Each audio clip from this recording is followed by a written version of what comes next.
Welcome back students to my channel Juicy Brains and in previous lectures of bills of exchange हमने discuss किया था कि dishonour of the bill क्या होता है और उससे रिलेटेड एक प्रॉब्लम भी हमने सॉल्व किया था.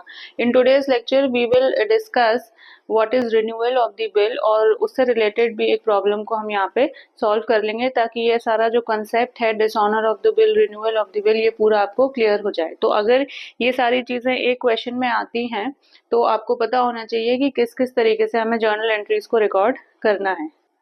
So basically renewal of the bill क्या होता है, अब जब बिल डिसऑनर हो जाता है उसके बाद क्या होता है कि ड्रॉई रिक्वेस्ट करता है ड्रॉयर को कि इनिशियल वाला जो बिल था जो पहले तुमने ड्रॉ किया था वो तो हो गया डिसऑनर, मैं उसकी पेमेंट नहीं कर पाया ड्यू डेट पे.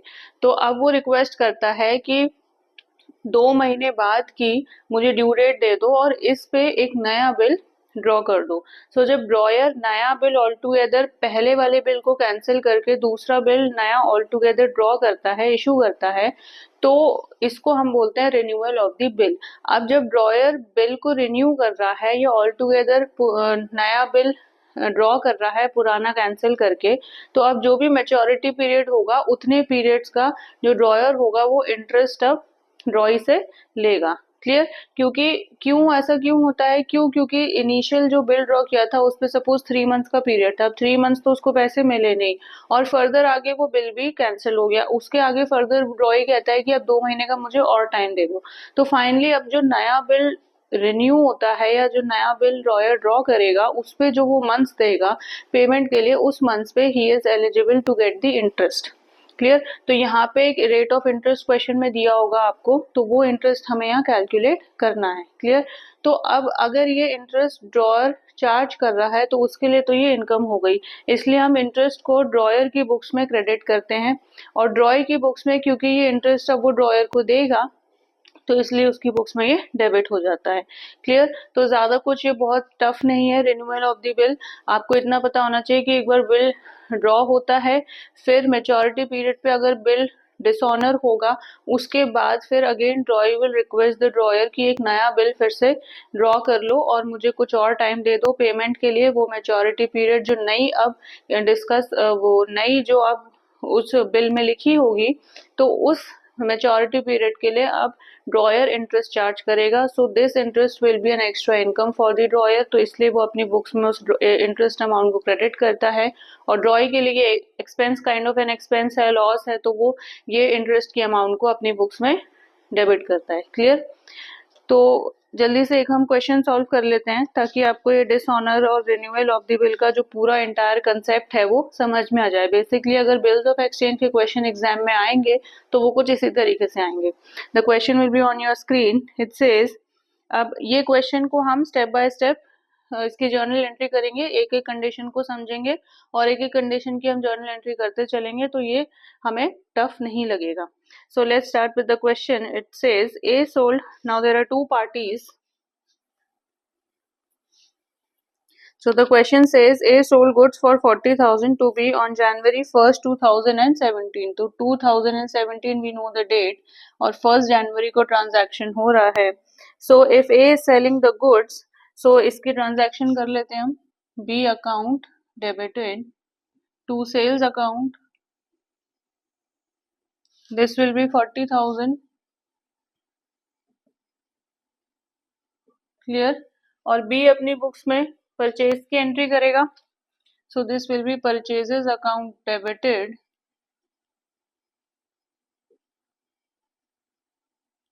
To A account. This will be 40,000.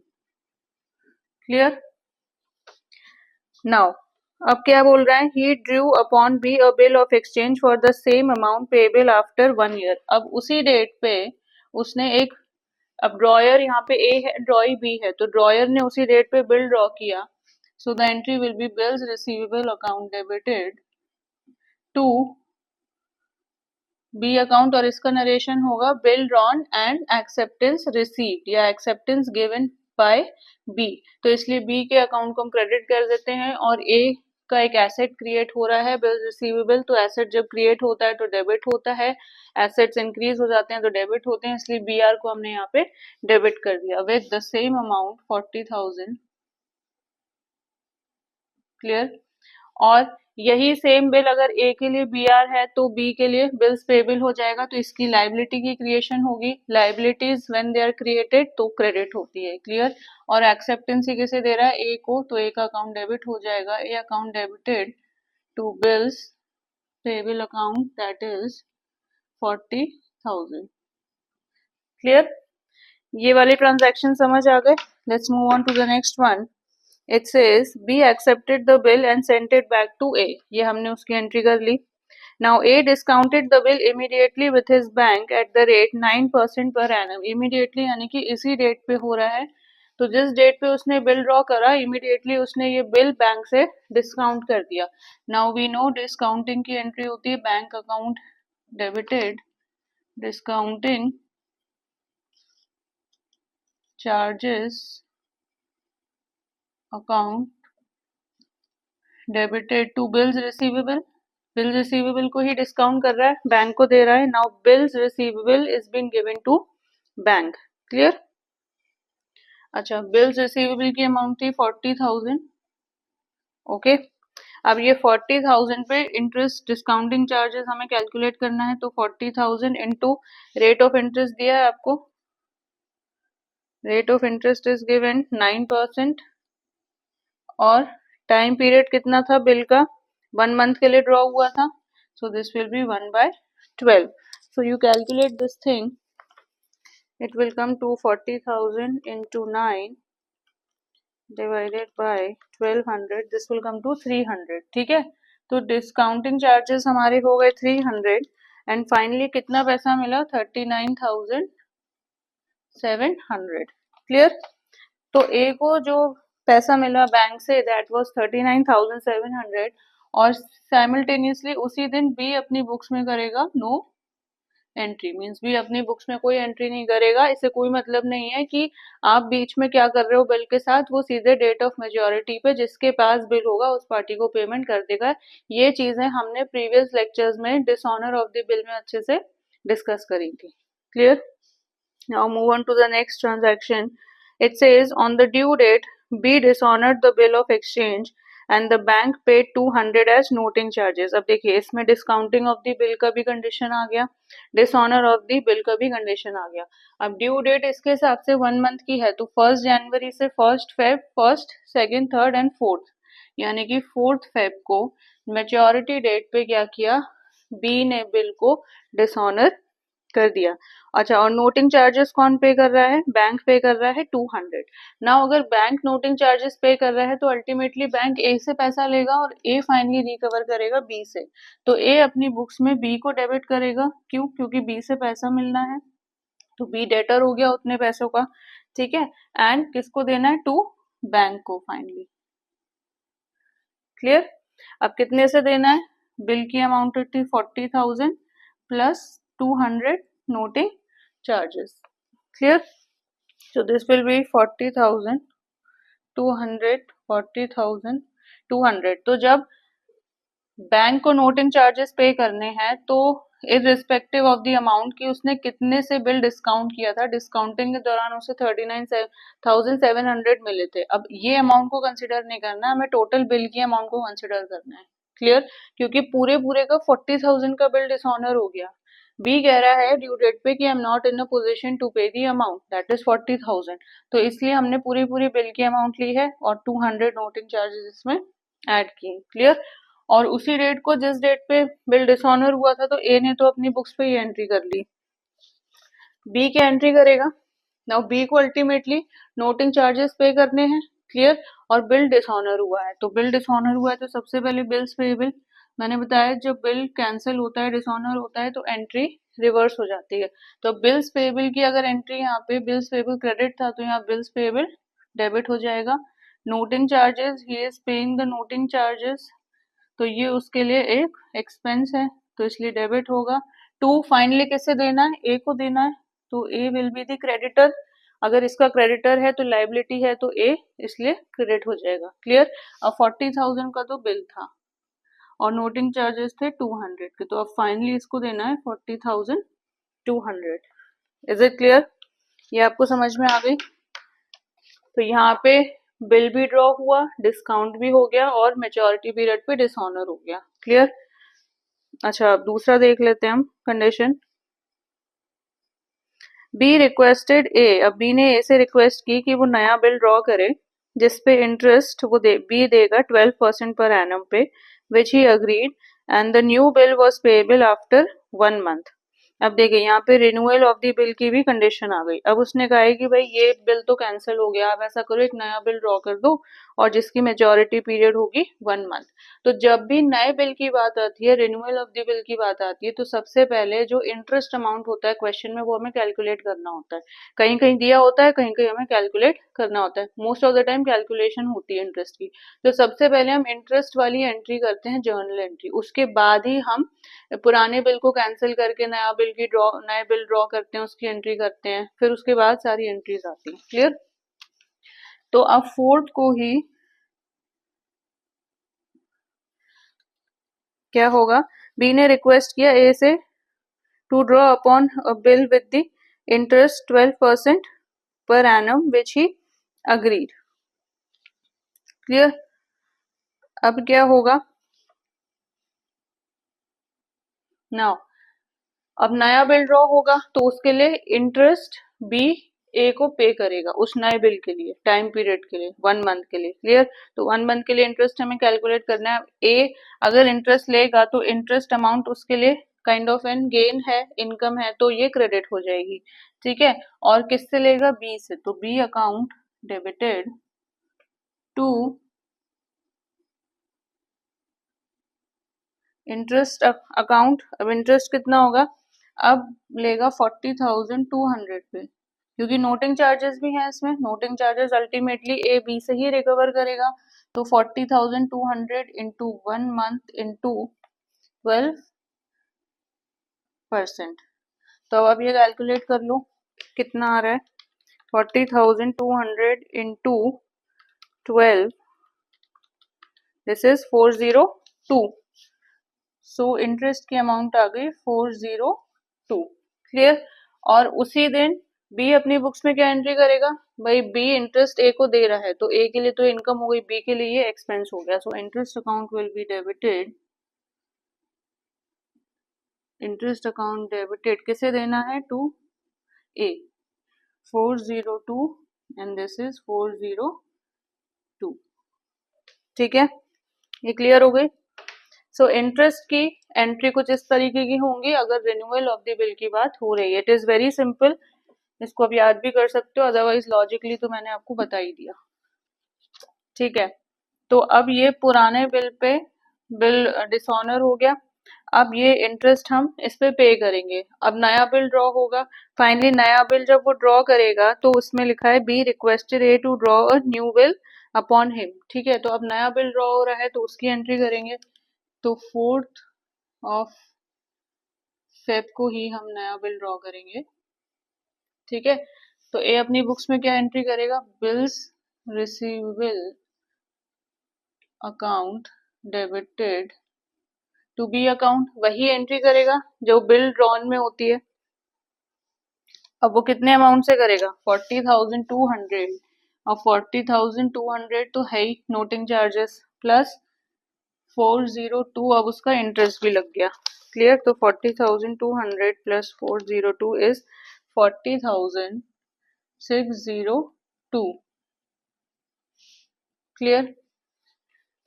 इसके लिए बिल्स पेबल हो गया तो entry will be A account debited to bills payable. अब नया बिल हुआ तो 40,602, 40,602।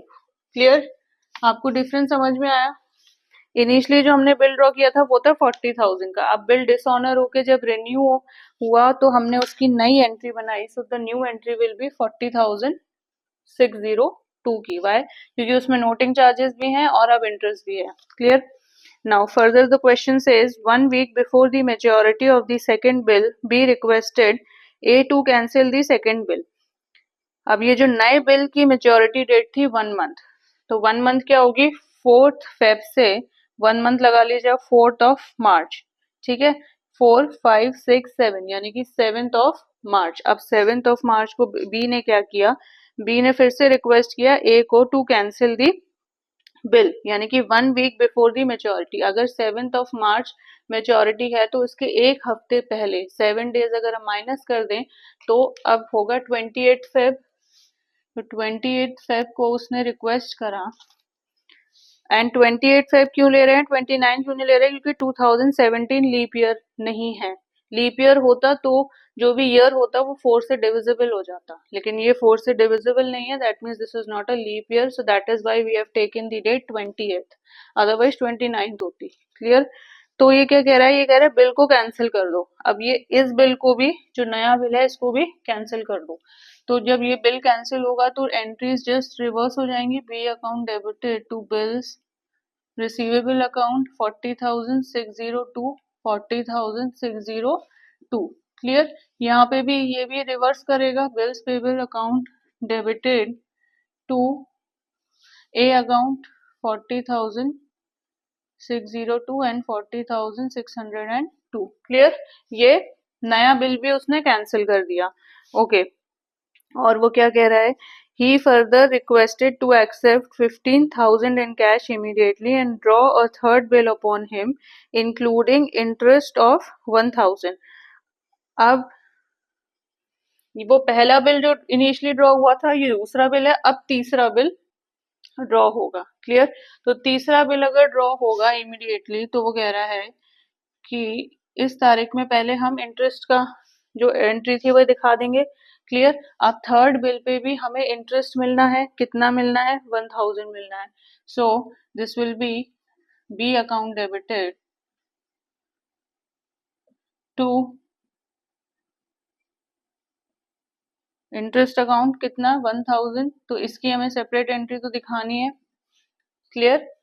और इसके लिए एक्सपेंस है तो interest account debited to A account, this is 1,000। Clear. ये एंट्री हमने दिखा दी। Okay, let's move on to the next one. तो इस क्वेश्चन में पहला बिल ड्रॉ हुआ वो डिसऑनर हो गया, दूसरा बिल रिन्यू हुआ, फिर उसने ड्रॉ किया वो भी डिसऑनर हो गया, फिर तीसरा बिल अब रिन्यू हो रहा है, फिर वो ड्रॉ करेगा। क्लियर। तो तीसरे बिल के लिए जो इंटरेस्ट अमाउंट है उसकी एंट्री हमने यहाँ शो कर दी। Okay, now move on to the next. It says, अब वो कह रहा है कि उसी दिन इंटरेस्ट अमाउंट भी पे ले लो 1,000 और 15,000 इमीडिएटली कैश भी एक्सेप्ट कर लो। सो ए अग्रीड टू बीज request and the third bill was payable after 1 month. Clear. तो फाइनली अब जब 28 को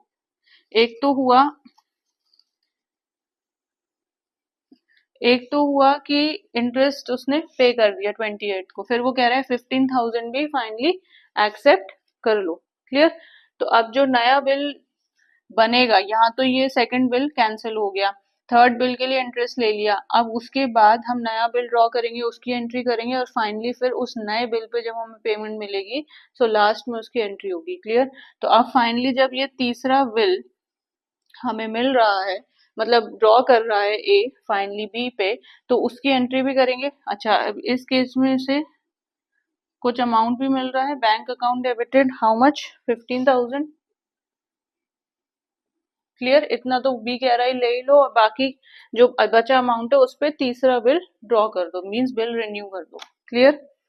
अच्छा, और क्या हो रहा है, बिल्स रिसीवेबल अकाउंट, अब ये तीसरा बिल है, डोंट गेट कंफ्यूज्ड, ये तीसरा बिल है।